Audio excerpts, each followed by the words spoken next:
Never in the history of Star Trek has it gone well for you if you open with dramatically monologuing your log entries here on V'ger Please.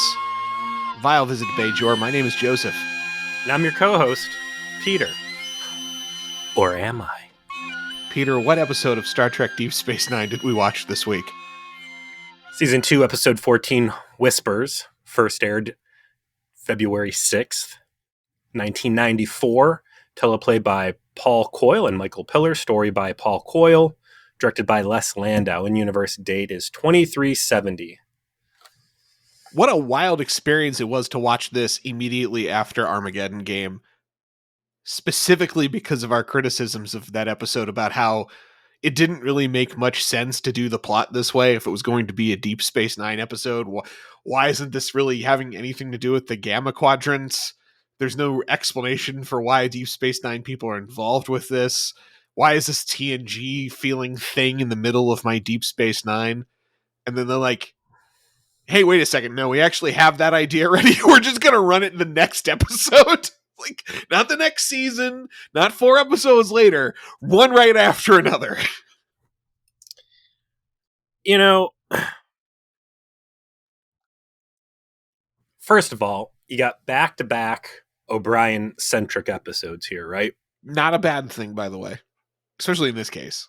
I mean, this is a great episode, but it's just very oddly timed. It is.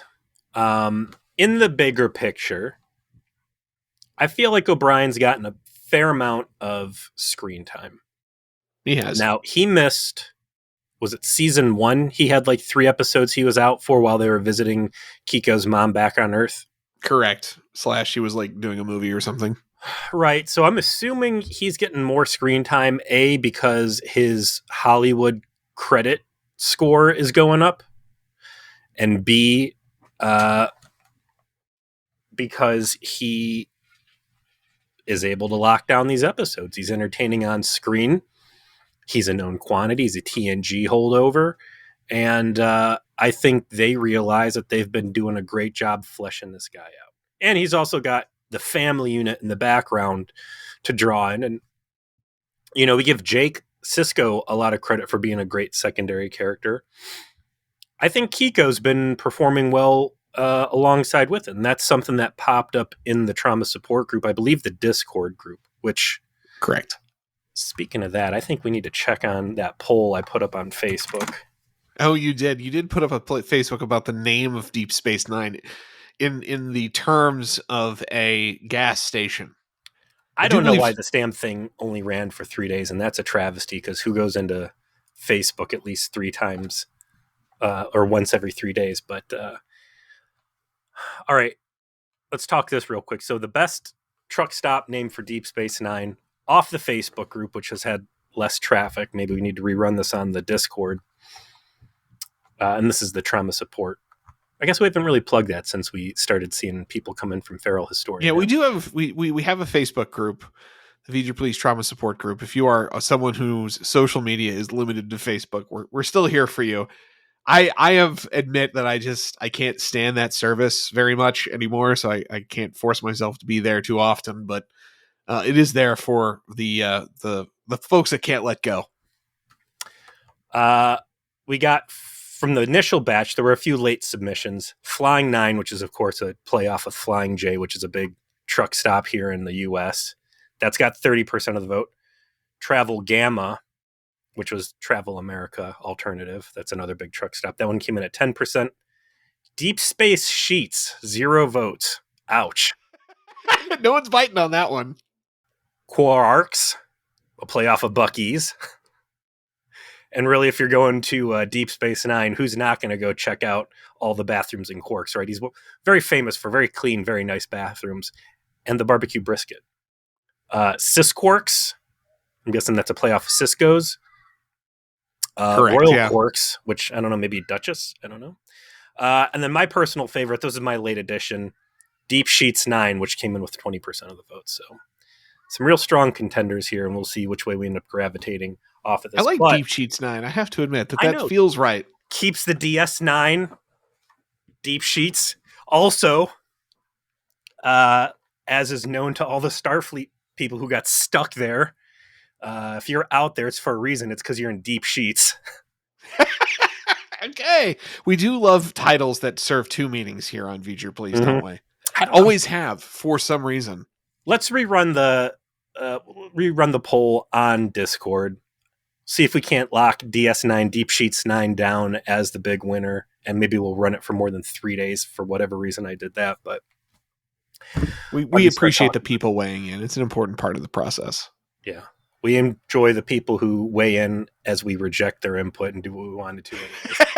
True democracy here in the U.S. So the episode is good.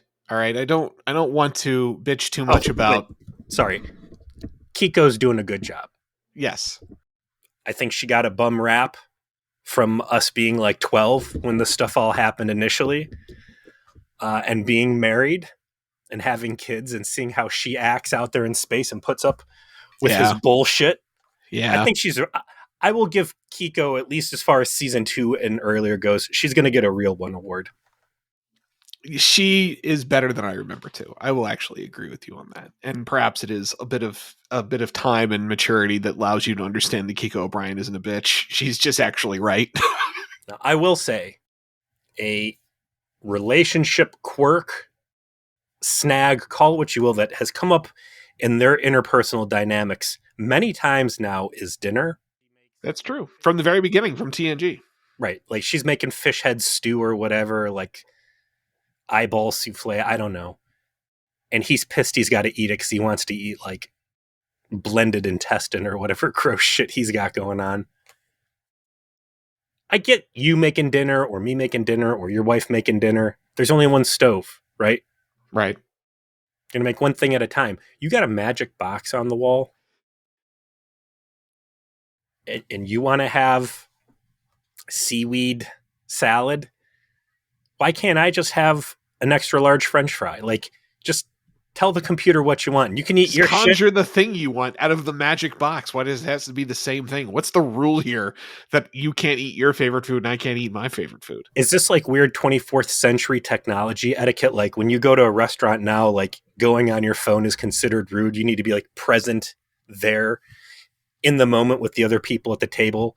And like when you're no longer making your own food at home, it's just magically appearing. Like the new etiquette is we need to share the same culinary experience. So actually, I think you might be onto something to say, like, yes, it is easy to do that. But the whole point of this is that we all talk about what we're eating and what we like and not like about it.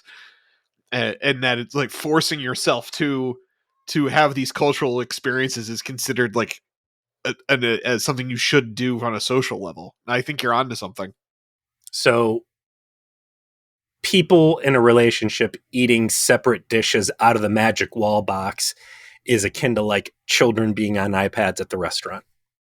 Or at least it's seen as not cultured, right? Maybe it's not actively annoying like kids at the restaurant with iPads. It's like someone going to the restaurant and being a real basic bitch, like just not treating the dining experience with respect, right? Like asking for too many alterations to the food as a common one, right? Like if you want to be the real kind of diner that you're supposed to be, you should eat the food the way that the chef has decided it should be prepared. And as a professional who has made a decision about combinations of tastes that he thinks are going to reflect well on the product that he's selling to you, and when you make a bunch of alterations to it, you're kind of disrespecting him. It's like that. Just because you're eating dinner at Deep Sheets 9 doesn't mean you have to act like you're eating dinner at Deep Sheets 9, all right? We have the finest hot dogs on our rollers here in Quarks. Listen, as far as sheets, it would be a great cultural artifact for him to uncover and turn into a shtick, is that he's selling gas station hot dogs. Exotic meats from Earth's past. When Voyager shows up, before they go off to the Briar Patch, Tom Paris, that Federation trendsetter, bestows upon Quark the secret of roller hot dogs that he learned about while he was in the Pokey. And he told him that once they were back from the Badlands, he'd tell him about the Costco hot dogs, and that's why that technology never got unlocked. They never got those quarter pounds. Their loss. The 37s brought that with them out to In new the Delta cities, yes. Quadrant. I do remember that in the cities that we got to explore. When you give the public the ability to get a hot dog bigger than your forearm and a large drink for only $1.50. Well, I am with you, obviously, on the Costco hot dog leading to greater things as a civilization, and uh, th- it would have improved Quarks if he had like the cheese pizza for $4 or Pepperoni whatever. pizza. Oh yeah. Any pizza. $10 for that large, please. So, anyways, our podcast about gas stations and Costco that So sometimes oh yeah. feature Star Trek. So let's talk about the director of this episode real quick. I have a real interest in talking about Les Landau because I think this episode being particularly good has a lot to do with what he chose to bring to the table specifically, in that he shot it like it was a noir mystery solely and completely from the perspective of Miles O'Brien, right? Which was a very, very interesting stylistic choice on his part. And I went through what else has he done? Well, hold on a second. Early life. Landau was born in New York City, 1960, as a son of Eddie, a producer, and Ellie Landau, a studio executive producers. He had two half-brothers, Neil Landau and Les Landau. We're talking about John Landau right now. So this is a whole family of big-name producers or production. So Les Landau is somebody with connection to old Hollywood. He's one of OG Nepo baby in a way. He had producer parents that were making movies back when, it was like the 40s, I guess. And I guess it should not shock me then that he has a very skillful technique when it comes to doing something cinematically, which is exactly what we watched. He had some kind of rough ones to begin Deep Space Nine, like he did Invasive Procedures, for example, and The Forsaken, Invasive and Procedures, I Sanctuary. believe, was the OG Oops, I Made a Clone, right? No, Invasive Procedures was Ops of the Rage. Trills. Yeah. But it's kind of all bangers from this point forward as far as Deep Space Nine. He's got House of Quark, Second Skin, Destiny, Crossfire, Ascension, Broken Link, By Inferno's Light, Image in the Sand, After Image, all of which are fantastic. And looking at his Voyager stuff, again, he had some bad ones, like Time and Again. But he also had Prime Factors, which we liked. He had The Shoot, which is something we deeply enjoyed. And then he decided to end his run by doing Virtuoso, which I'm really glad he could just leave on a real high note. Let's look at it this way. He saw what he did and he atoned for his sin. He created he's like a career. It's over now. Mm-hmm. I can respect saying that. Mea culpa. It's over. I'm getting out of the chair. I gave you some good work. I'm out. Mm-hmm. But this is a cinematic episode of Star Trek, and it's actually very cleverly done because I don't think we've done life model decoys before on Trek or since. So this is the second time they've been dealing with a clone. Let's go ahead and assume that lore does not count, because they certainly got the tricked you, gotcha, bitch. It's not Data. Shinzon. But again, like he was an aged, so he was like a not quite a life model decoy. He was intended to be, but it wasn't. Decoys versus possessed. Thomas Riker's out there. Now, decoy, separate person. The only time I've heard of like a biological construct that is a copy of a person on Star Trek. I think this is it. Again, Shinzon. He wasn't aged, whatever. But he should have been that. Worf never had any sort of clones. Picard, if we're not counting like goofy fantasy scenarios where like everybody's imagined, I don't know, man. Next Gen leaned into it with hologram tricks. People being in holographic simulations where it's not necessarily a magic fantasy universe. I would count holographic doppelgangers. I wouldn't. Not at all. This is a flesh and blood person for all intents and purposes. This is not a photonic construct. You're being a speciest, all right? You and your I believe in the anti-holographic. personhood of life model decoys, which they say I'm replicant in this. gonna tell you what. Which, I ever catch you fucking a hologram, I'm gonna call you out for being the hypocrite. I know you are. if Corks is built IRL, you're gonna be standing around. You gonna be checking on my logs. Is that what you're gonna be up to? Quarks, any Federation holodeck. Listen, it doesn't matter what the brand is of the hologram. If you're putting your D in it, you're getting called out. Um, I think you're right. Um, did we have any in Voyager? Or are we not counting Voyager since that all happens after this? Yeah, that's why you really can't count Shinzon either. But Because Harry even thinking Kim of, gets split.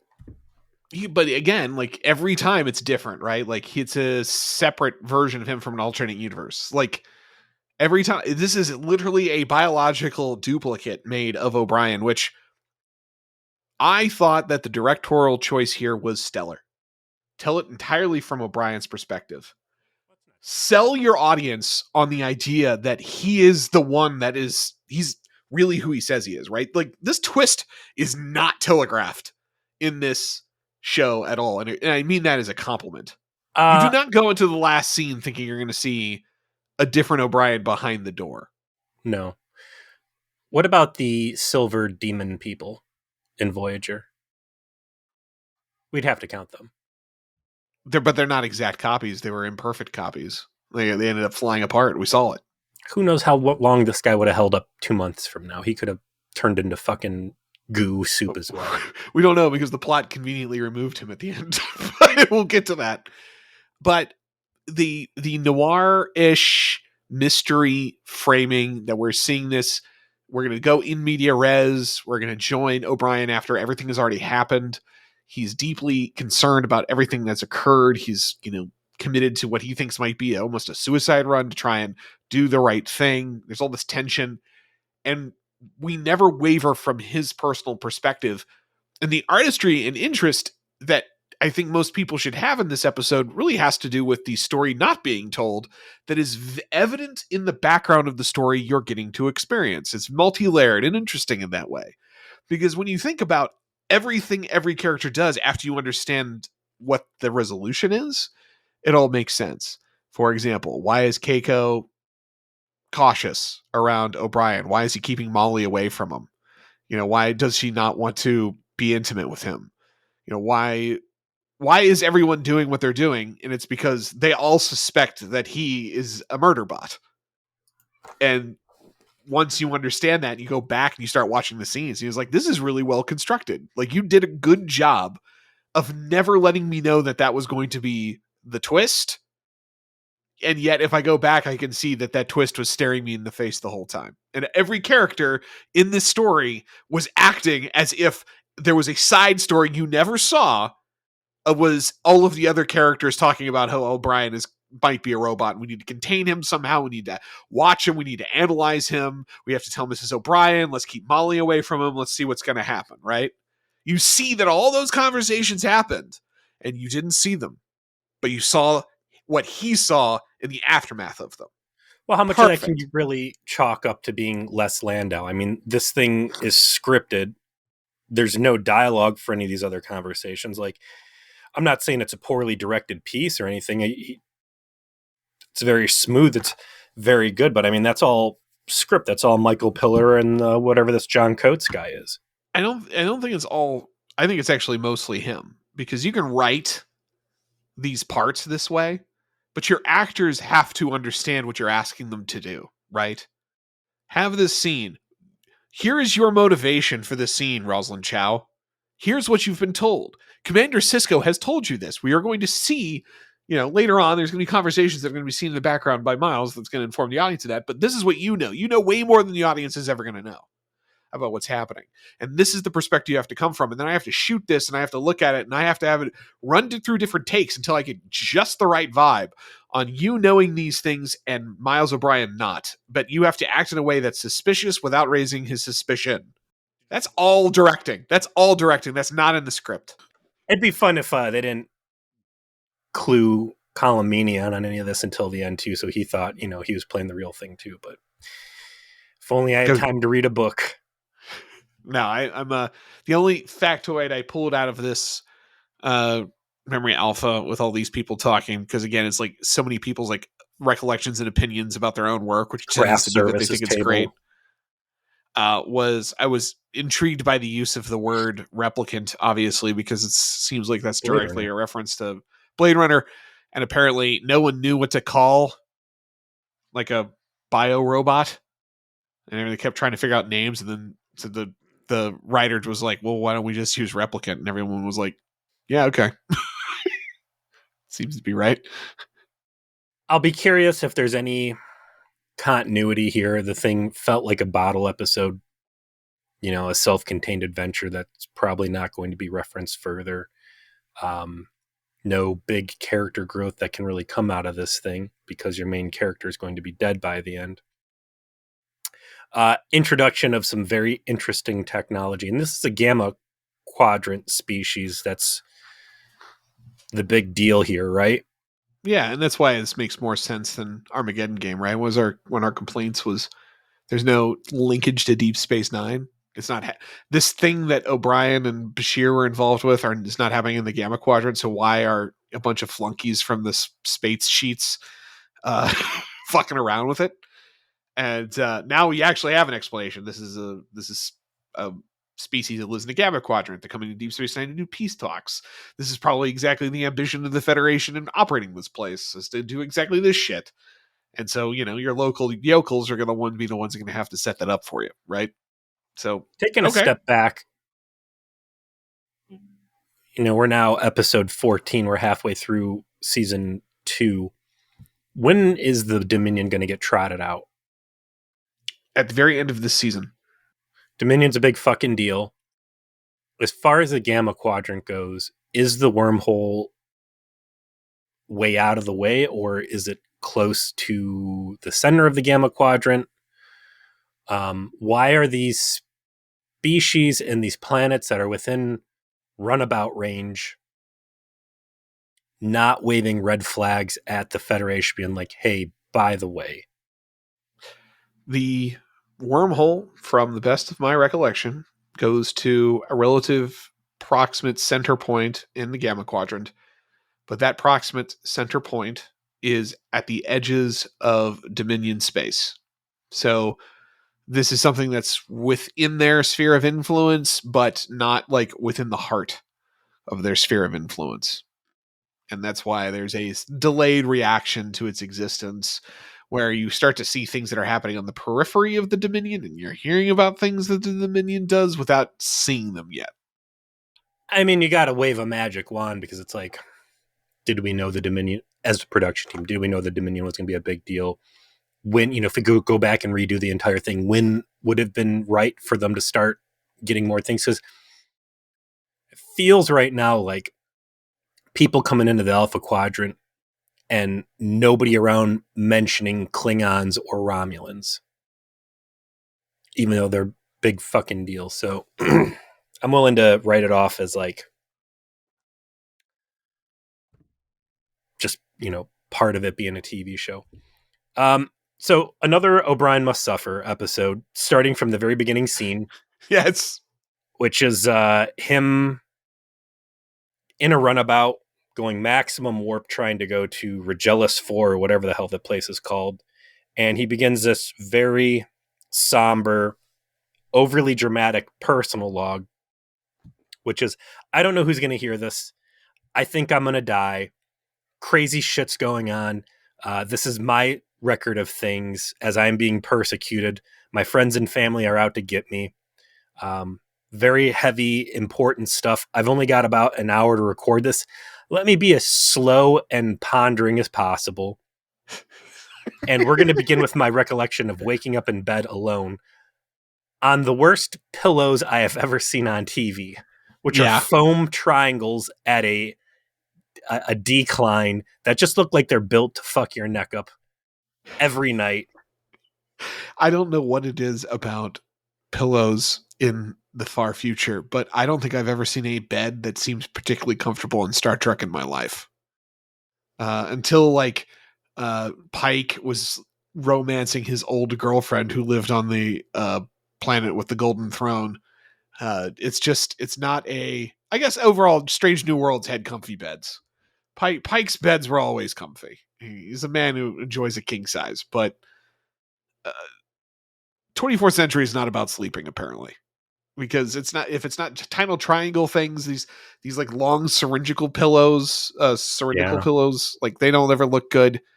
Um, yeah, like they all just look like they have permanent neck pain. There they are on the set trying to make things look future. They'll let every piece of spandex and terrible dated 70s clothing on there. Like, yeah, this looks good. Wait, whoa. What's that? Is this a normal pillow? No one's going to buy this. No one will ever Some believe memory that. foam. You know, memory foam 400 years from now. Come on. Look at how much pillow technology has changed just over the past 10 years, the leaps and bounds. It's not like we're still sleeping on rectangular cutouts in some sort of a washable sheet. No, we need something radical and different over here. So the story is framed as O'Brien giving his dramatic monologue, which, by the way, this is definitely something that happens in Deep Space Nine a fair amount, and never bodes well for whoever's doing it. And you start with kind of him really seriously considering the idea that he's being frozen out of security preparations because he's not trusted, or he doesn't, or that he's not competent. Um, it's like a sort of minor work annoyance. He's not really looking at it from the perspective that there's a security concern. He wakes up, his wife is distant, is up early, takes the kid, he Up goes to at work on security stuff. 5:30 and 5:30 in the morning. takes the kid out too, which I thought it was interesting that they have daycare on Deep Space Nine. Who's handling that? It was a nice note, and it makes a ton of sense. Right? I mean, it has to, but it's like, right. Are these Bajorans watching your kids? Probably. I don't know how I'd feel about that, given the circle and a lot of the other very xenophobic Mom, we learned about truck bombing today. School bombings. This goofy Kai Wynn, or what the hell, whatever rank she is. What is she right now? At the moment. She's Vedic Wynn. Yeah. Is this some poor Federation slob they've dragged out here? At which point I can go, all right, so they were able to get a daycare specialist out there, but they never sent the teacher. We got the botanist from the Enterprise running the school. Like, oh no, that's the skit, Peter. That's the skit. Is that you meet the Federation daycare operator that's on the space sheets. Mm-hmm. It's like, what did? Oh, that's it. Oh, that's okay. I'll have to cut this. It's a dark episode. Why are you out here? Well, it turns out Deep Space Nine is the only Federation outpost that is, by design, more than 2 light years away from a school. And due to legal obligations, I'm not allowed to work within that range. And Keiko's O'Brien school is actually unregistered. So, my actual idea is that our skit will be you and me meeting someone else every time. Every time it'll be you and me meeting somebody else who got exiled to Deep Space Nine for fucking up. And we can have different people who have been involved with the podcast actually voice those characters. I think that's actually a clever way to do it. I like it. Yeah. So someone could be the Federation daycare operator. Somebody could be like whatever next fuck up, right? Like whatever the story is suggesting the kind of fuck ups would be there, and we'll find somebody in our audience. There's going to be some very dark skits, I'm going to tell you right now. Yeah, and I can't wait. Listen, my fucking Section 31 idea was good. That worked out great. The one time. Feral Historian worked out great. Yeah. 2 times. We're 2-time repeating champion here. Going for a 3-peat. If you can get Alison Pregler to sign on for a goofy skit. Bro, like, you just said it. You fucking wait. I'm gonna, you know what? I'll ask. I'll ask. All right. Apparently, this guy, DeCurtis, who's an ensign, who's actually an officer, technically, I think outranks and allowed O'Brien. to talk. He's paid to talk. Yes, paid to talk in this episode. Is already working on security stuff, and Sisko seems to have put O'Brien instead on repairing the upper pylons. And it comes off as a bit like, listen, I need my space flying J to have working gas pumps, so you just have to work on that now. I cannot have a choice. You're the only one who can. It makes some sense.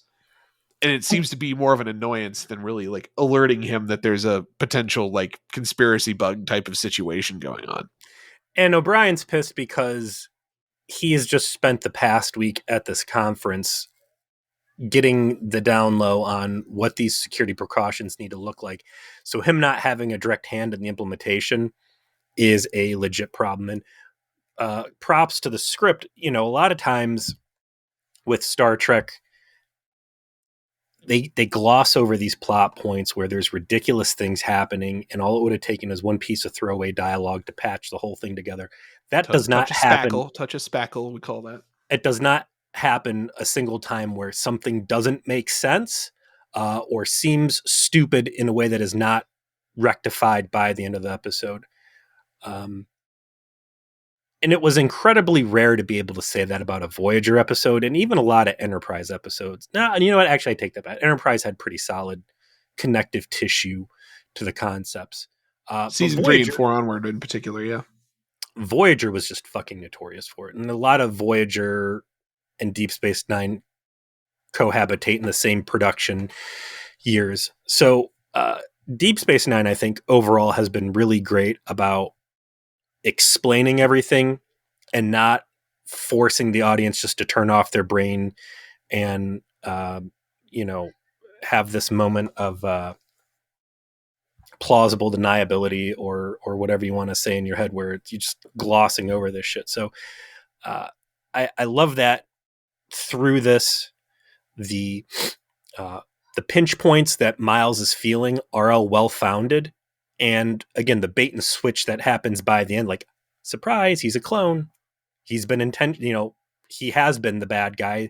And all of this nonsense been going on is perfectly justified. Felt really good. Oh, yeah, absolutely. I can't really disagree with anything you said or improve upon the comment. There's an artistry to the choice that they made to make the quote villain end quote the focus character without anyone knowing that's what's happening, and then end it with he was trying to be heroic because he's such a perfect copy of this man that he was still trying to save the day by like coming to alert us to the fact that something strange was going on. He just wasn't aware that the strange thing was him. What a perfect line to land on with this.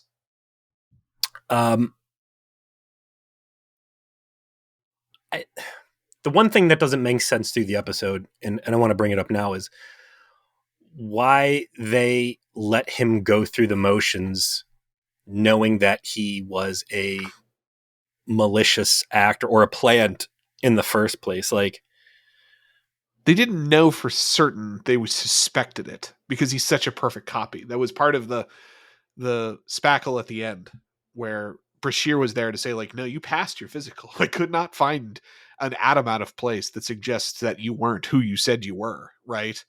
This guy passed every test we could give him. He knew the station. He knew your life. He knew your family life. He knew your work life.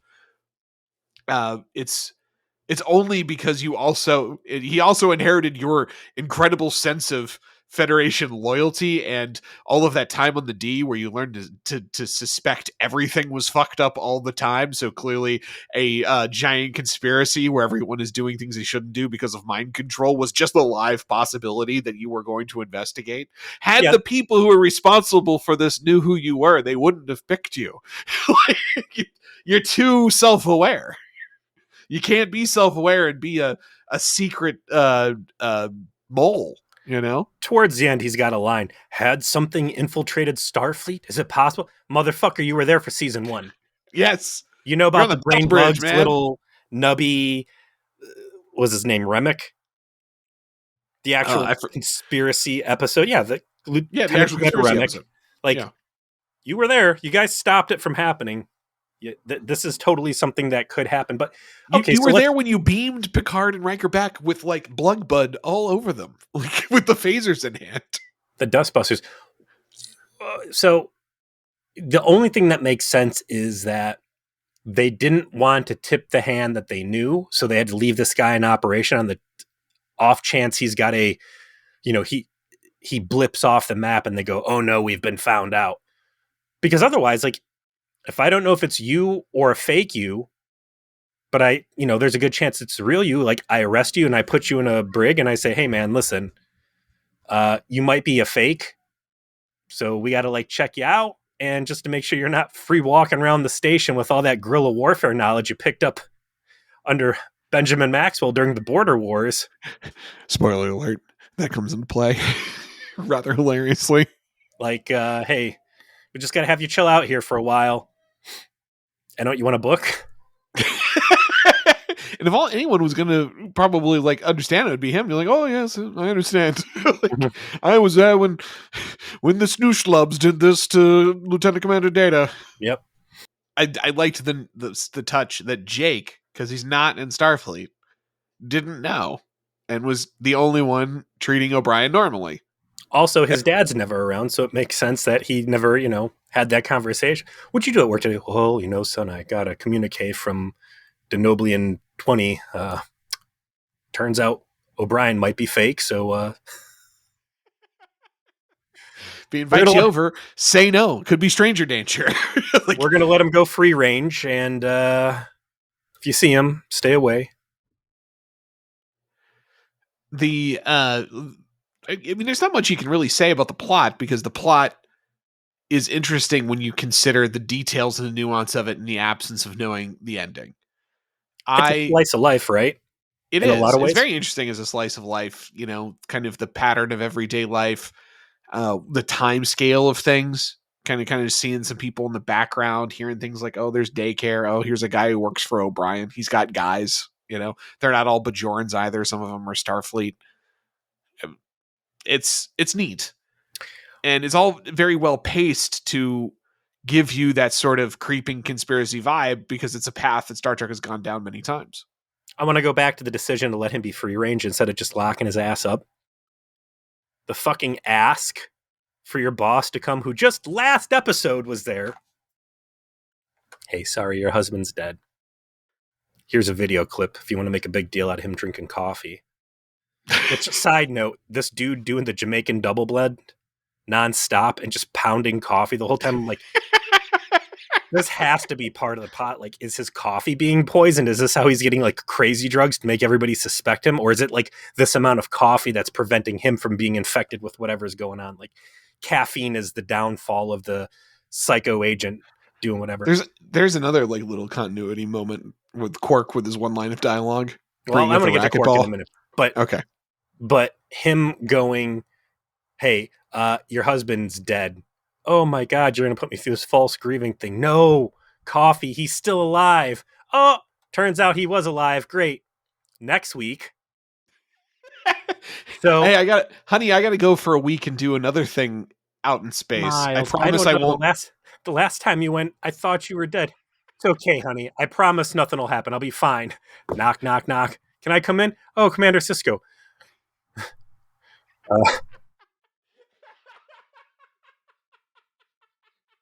This is real awkward. I know you don't want to hear it. I don't want. This is the second time I've had to come with you within the same paycheck. Your husband might be dead again, but he's going to be showing up. The guy getting off the runabout, I don't think is actually your husband. I think it's a doppelganger. It might be a robot wearing your husband's skin. We don't know. It's a lot of options. We're unclear on which one it is. Right? We're trying to.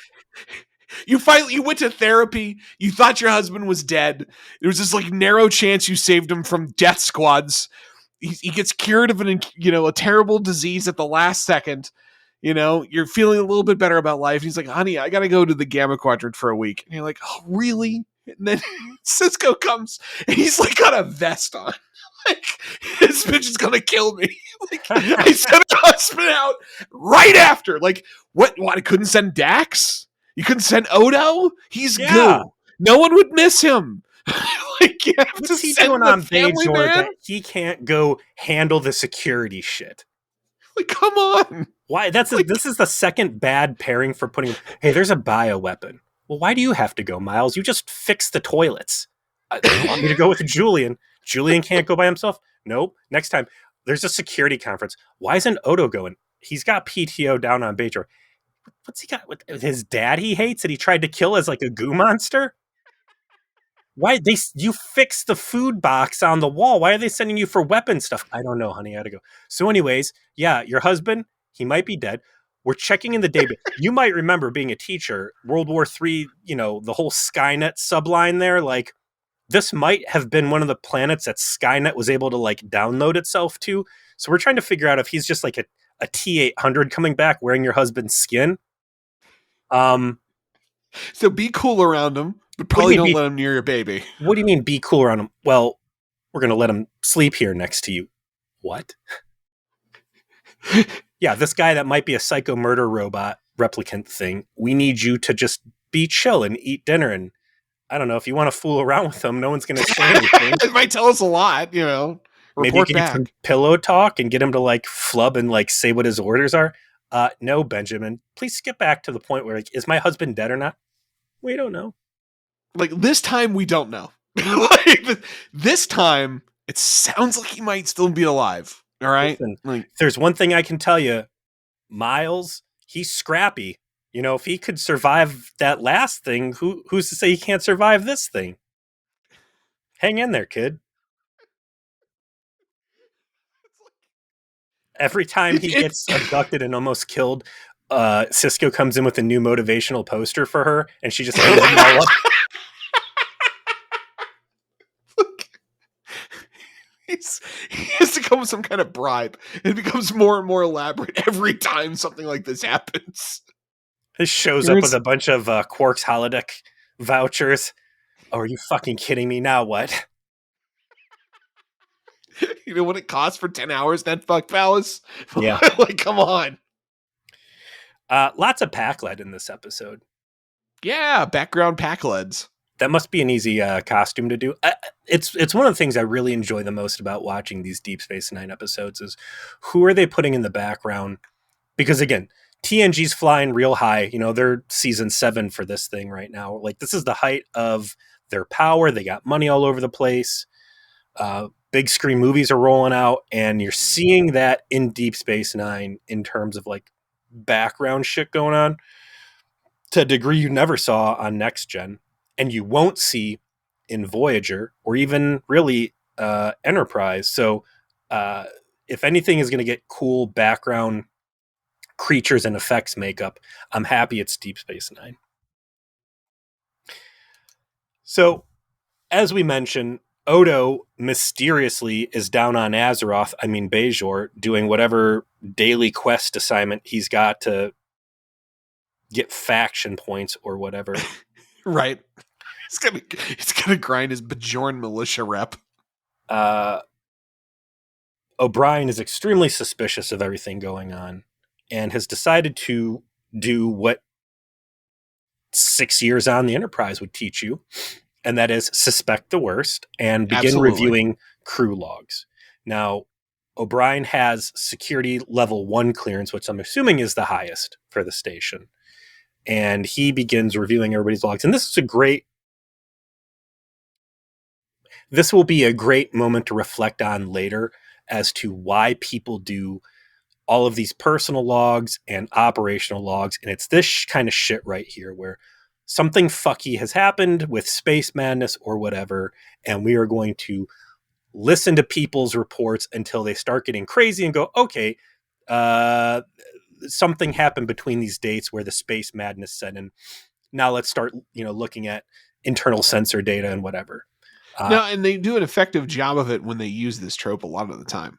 I find we found the logs tell a story sort of plot point. But you never see it in play like here.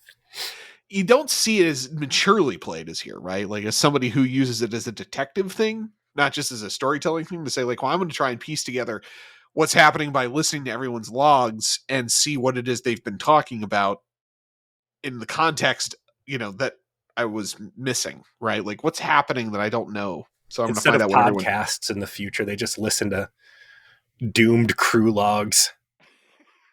And it's like podcast / murder mystery thriller, it's true crime. It's everything. Yeah.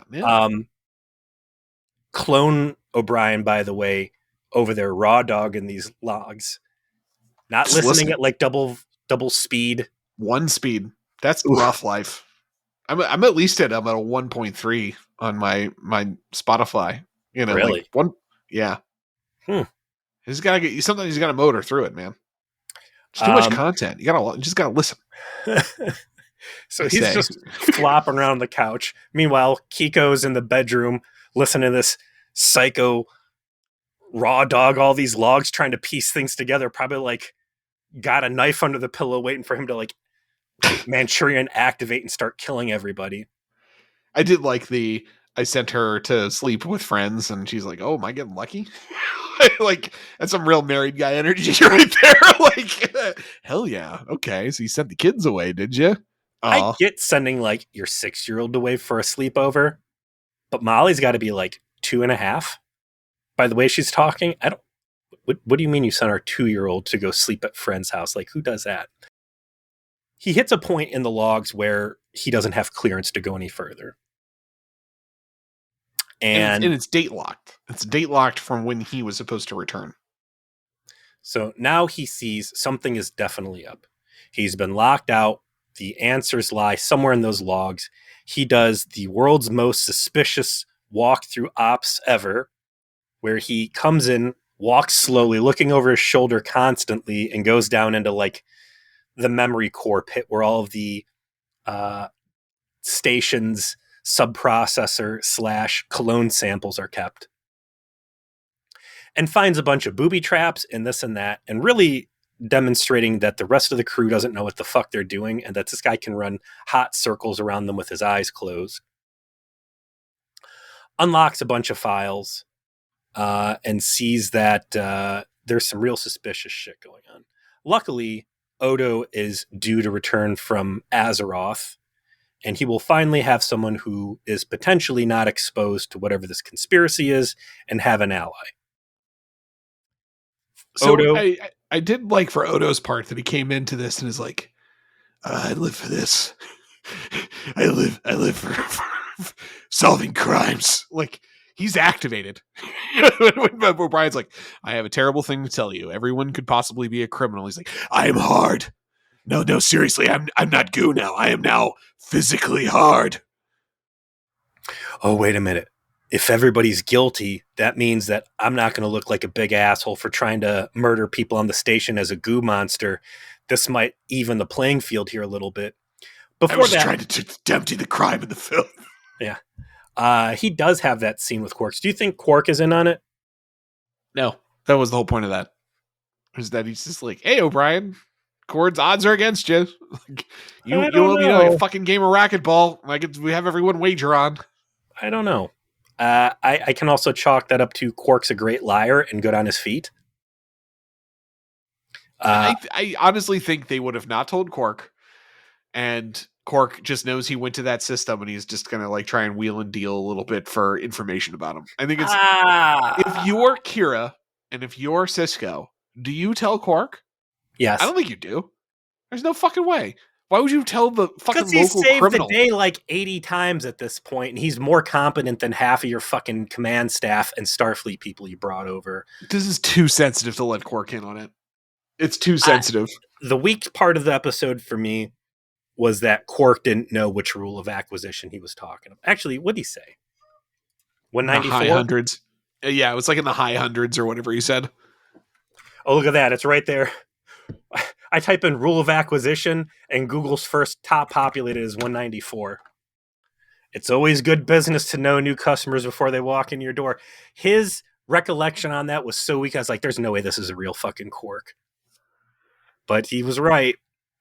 Unless DS9 whispers, unless they're taking that as canon. Even the most observant religious people can sometimes miss exactly what the Bible verse is. It's okay. It's okay. We If can it was grant him Pell, that. if it was Pell, she would have known locking. It's true. Pill would have known, and that's the difference between him and Pill. Um, Odo gets in. Odo's all about it. Actually, it was Odo, or he's having his meeting with Quark when Odo calls us and says, hey, come up to my office. Correct. And he goes up there and starts spilling his guts out to Odo. And actually, it was the first scene where he's like, I don't know what to do here. I suspect the entire crew's been turned. I'd contact Starfleet, but what do I tell Starfleet? Like, motherfucker, I'm pretty sure they've got an entire division dedicated to this kind of shit right here. When you call 911 Starfleet, like one of the first three options is like, do you believe your entire crew has been compromised? And really, what they're saying is, like, press 2. what that is like, are you the crazy one? And that goes over to like Starfleet psychiatric. Like, okay, tell me how everybody on the ship is crazy except for you. Okay, but they're really asking because it's happened. Yeah, right. Yeah. Like, cool. It's not a 0, right? We have to treat it like it's not a 0. We're gonna send out a special extraction vehicle to bring you to safety, so we can plot against your crazy crew. And then like the shuttlecraft shows up, and it's got padded walls and a straitjacket. And you're like, wait, hold on. So why do you can't fit all the crazy crew members in there. That's only a type 6 shuttlecraft. And like, it's just you going in there, buddy. So speaking of bringing in the loony wagon, he goes back to Odo's office. Odo is now asking leading questions and doesn't appear to be as concerned. And O'Brien correctly deduces that Odo is now in on whatever's happening. And that's when Kira and Sisko roll in with guns drawn, intending to subdue O'Brien. This is where, obviously, when they made the life model decoy of O'Brien, they made it too well. Because not only did it inherit O'Brien's basic, personality and engineering knowledge, it inherited his anti-Cardassian guerrilla warfare period when he was a fucking apparently Federation Green Beret. So he's like, oh no, that's cool. That's no problem. Hold on one second.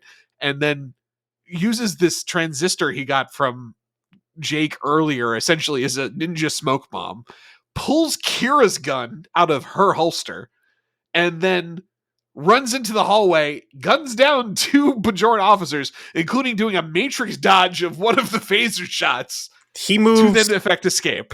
He bullet times his way out of a laser beam. He does. I don't buy dodging phaser fight, like being behind cover and someone legit missing. Sure. Moving faster than a beam of light? No. Did you play Command and Conquer? Or no, I'm sorry. Command and Conquer Generals. Yes, I did. I love that game. Is this Miles O'Brien or is this Colonel Burton? You are correct. He is one of the special ops characters that you can build to like blow up buildings and stuff. Blow up buildings, right. Kill everybody, win.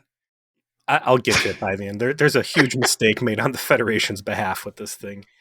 So the entire point, I think, of this episode is to reinforce that Miles O'Brien is a real one. And he is a top tier Federation operator. Yes. Having him fixing the urinals is a gross misuse of this guy's actual talent, which is killing people. Yes. Which is obliterating operations. Like, it's interesting, though, in a way, that he's out there because that is his expertise. It's not because he's being hidden. Daniels came back in time, or maybe it was Q, and they fudged some HR stuff and made sure this guy was transferred off the flagship to being out here because they knew the Dominion War was coming and they needed this kind of help. I mean, I was about to make that point, but more serious. When you consider who are we staffing the farthest outpost into and near Cardassian territory on behalf of Bajorans, and you look around and be like, who's the most thug life guy that we have out there who's willing to throw hands with Cardassians? Sisko's talking to Cheev. I'm looking at this staffing roster you've assembled for me to use. Why do you want me to use the man who killed my wife's doorman on my station? Turn the page, Commander. What is this ridiculous number? That's a Cardassian kill count. I see. He's hired. Well, you are inheriting a Cardassian space station, so it might be handy to have someone around who knows if it's booby trapped or not. Have established he has a way with this stuff. It's all the salvage from the war.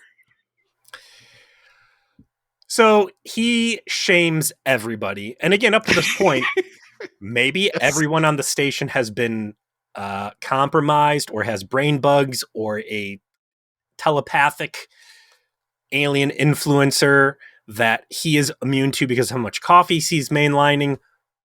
Who knows? In retrospect, everyone looks like a punk and a bitch who got.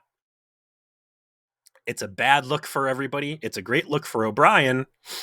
But he nopes right the fuck out and gets up in the Jeffries tubes, and then they're trying to force field him, and he gets him on that, and eventually is able to get all the way over to a runabout and fly back through the wormhole because the one thing that's clear, and I love the scene of him talking to the security or the engineering guy, and they're like, "Oh, I can't let you in the quarters where these peace talks are going to go." Why? Well, because they're on an auto lock timer, and you can't. And then the guy, O'Brien turns the corner and sees the guy walks in there, and that like hard confirms that like shit's real fucky, and it Right. It looks was a like the nice, real like, just a tiny thing to do in that moment.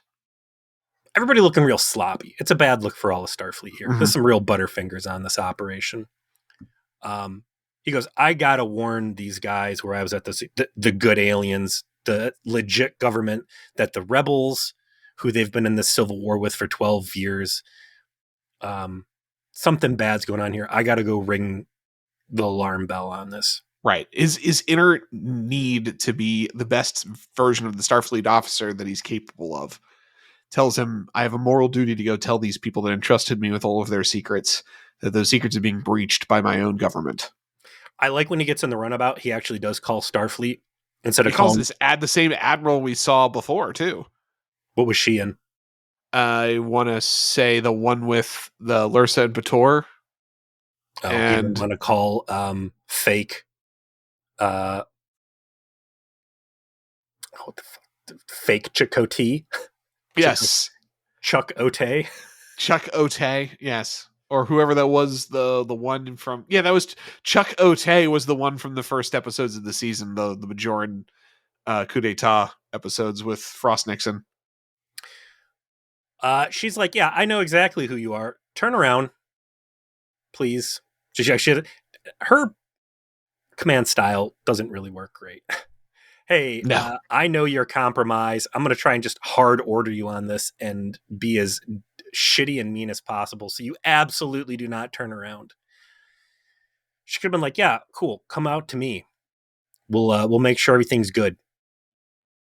No, she's like, I'm clearly hostile too. And he's like, fuck it. I'm just going to fly out. I'm going to tell the dudes that this thing's fucked and it'll be cool.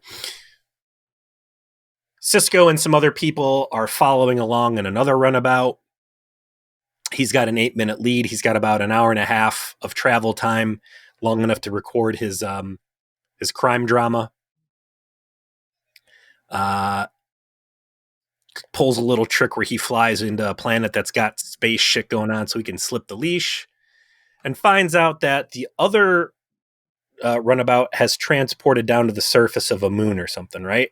Correct. So he winds up near Parada 2 and detects that the other runabout had 3 people beam down and decides, well, obviously, wherever they're going, I'm going, and to follow. The thing that One I found particularly hilarious about Miles going and beaming down in that circumstance is that he doesn't beam down with the phaser. He beams down with 2. Yeah. It's like they don't explain why he has a phaser in his hand and a phaser on his belt, but they mention in dialogue weapons, so it's not like it was a mistake. And it's like at some point in Miles' life fighting Cardassians, he realized you have to have 2 phasers.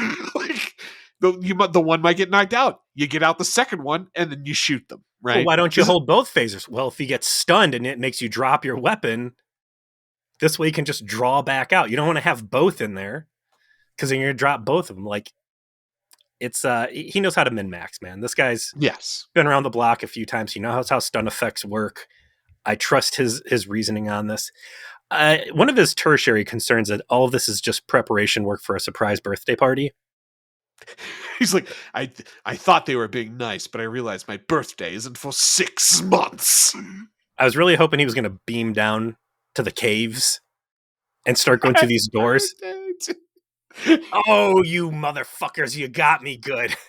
Kika's there with the cake, and it's like the most elaborate birthday planet hell has ever seen. We faked a 12-year civil war just to be able to do this prank. Johnny Knoxville pops out. What's his face from Punked? It's a shame that they didn't bring him for the Black Ops gig that got, Chain of Command that got Picard got, because there's some real Chain of Command vibes in the caves with these out of place security doors.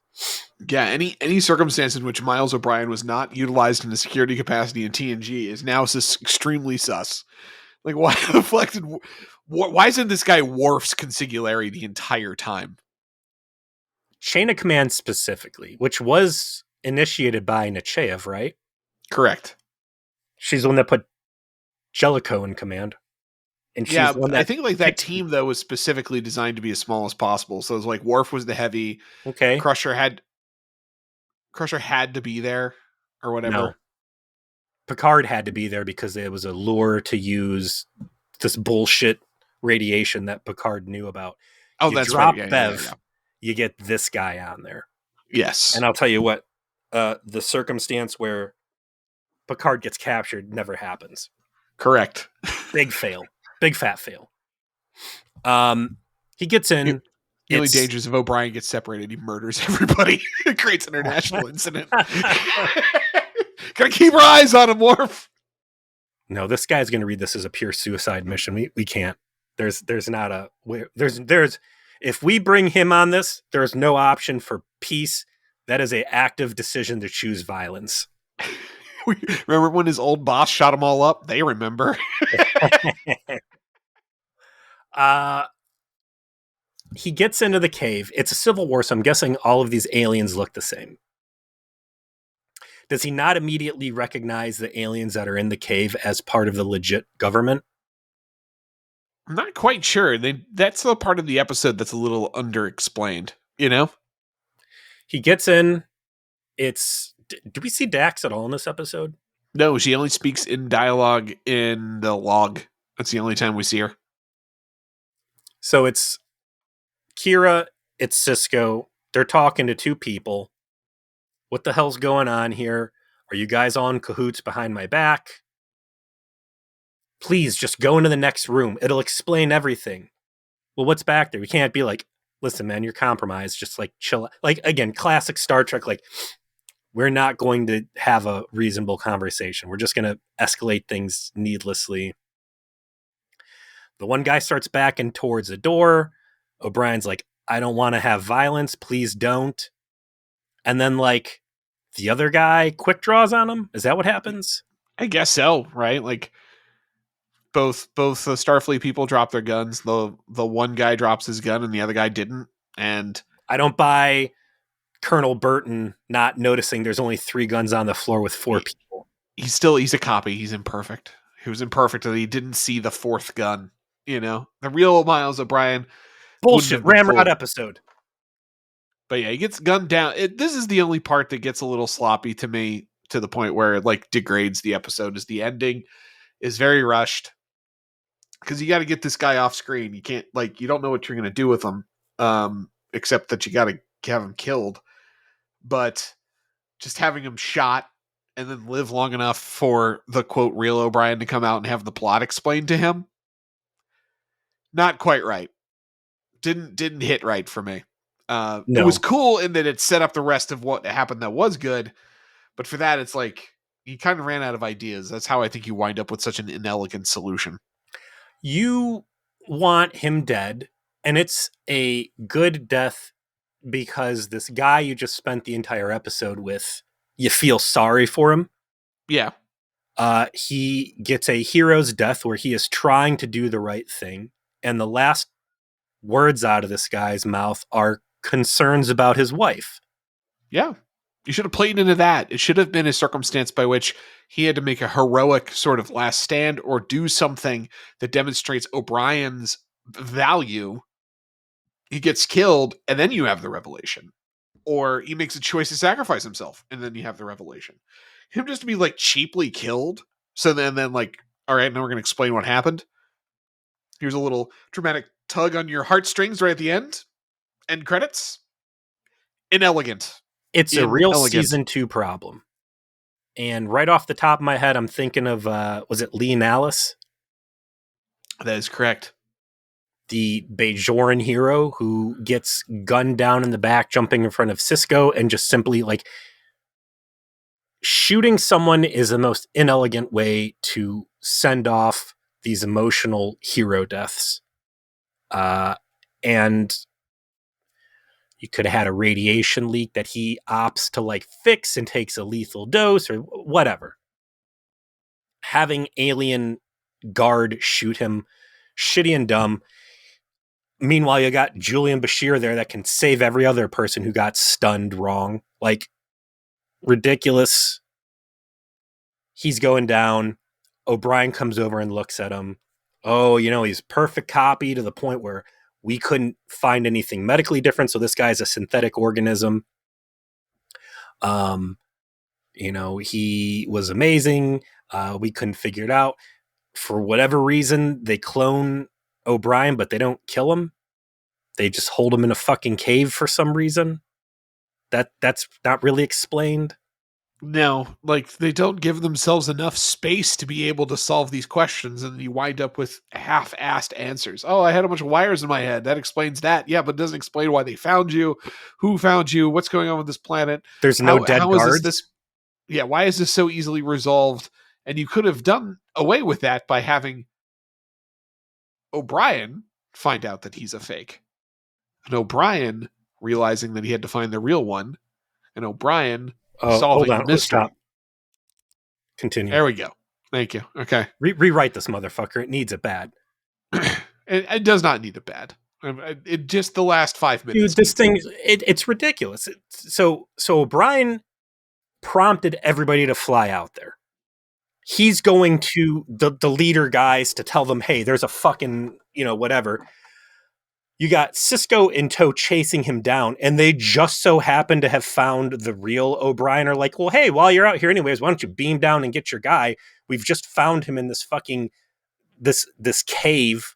Like, there should have been dead guards all over the place. Like, they just raided the rebels' secret little stronghold. I think they had in the episode the right way to explain it already, because they talked about how O'Brien broke into secured logs. Right. Yes. He did that. He succeeded in finding them. He even noted that they seem to have kept stuff out of the logs under the suspicion that O'Brien might actually be able to hack in and read them. Right. Which he then comments was smart of them to think of that. Yes. He could have fled Deep Space Nine, intercepted an encrypted communication from the planet that told him, hey, because what he had, the evidence he had earlier is that they're talking to them. He intercepts this when he's able to crack the encryption, because he actually intercepted it in real time, and he sees, we found the real O'Brien. They were using him to continuing to be able to extract information from his brain if they needed it as it related to the Federation and stuff like that. But he's okay, and he finds out about it right while he's flying in, and he realizes that he's a fake. That he's some sort of not the real one, and that's the reason why everything has happened. And then he beams down and commits to some final last act to say, I am discomforted by this, and I've decided I'm going to do something about this, and tries to hunt down and find and rescue himself, right? Or he somehow is thrust into knowledge on the spot that there's another O'Brien, and makes the quick decision. That's the fatal flaw on these, whatever their replication process is. They don't have guardrails to keep these guys from being too honest and too loyal, and ultimately foiling plans that they were set there to commit. Right. Him dying saving himself, or him dying saving Sisko, or saving Kira, or something should have happened. Or saving the peace conference, or otherwise, he's too O'Brien to be a traitor. Anything other than a guard shooting him after he just fought his way out of deep space, out of a Doom level. Him getting dodging laser beams. Yeah. So, and then the other O'Brien's like, oh, gee, look at that. I have no sympathy for this guy, whatever. It's like, tell Keiko I love her or whatever. I would have knocked this fucking guy out if I was Sisko. I'd have been like, motherfucker, I told you under no circumstances is this guy to be harmed. The amount of working toilets we could have at our Deep Sheets 9, if I had 2 O'Briens, I've got 4 O'Briens worth of work on that station. 1 O'Brien is not enough. This guy was amazing. You cost me. I could have 1 O'Brien that was married. I could have had another O'Brien that was a bachelor, living the high life that Julian's over there talking about. They could have cohabitated the station together. We could have been the best running deep space station in the Federation. And you motherfucker, not only did you shoot him, you shot him on kill. Could you imagine what would happen if the Cardassians try to reinvade and I said, don't do it, I'll unleash 2 Miles O'Briens on you? I could have sent Kira out with not 1 space pimp, but 2 space pimps. So I think in the wake of this and them seeing like the potential, I think there should be a very real conversation between Bashir and Sisko where he's like, what if we use the cloning technology from season 1 and we clone O'Brien? And then Bashir like, well, that we can't do that. We can't make super soldiers because that's against the rules, but we can make different clones of Miles O'Brien. That is legal under Federation law. Ghetto augments. Did you make genetic Superman? No, we made 38-year-old Irishmen who are willing to kill you with piano wire. Who are not the best at racquetball, but man, they can swing a pipe wrench. What are we watching next week, Peter? All right, we're going to be going into season 2, episode 15, Paradise. We've got people wearing vests with no shirts underneath it. Sisko and O'Brien are, Jesus, it's 3 for 3. I'm getting fucked here. Sisko and O'Brien are trapped on a world with no advanced technology, and the human colonists living there are determined to keep it that way. I will tell you, in the wake of social media destroying everything, I don't think these people are wrong. They are correct. And also, in a world with no advanced technology, this is a great place for O'Brien to be to bring them advanced technology. Well, I'm sure nothing bad will happen to him here. We look forward to watching the next episode of Deep Space Nine with all of you, and we'll see you next week.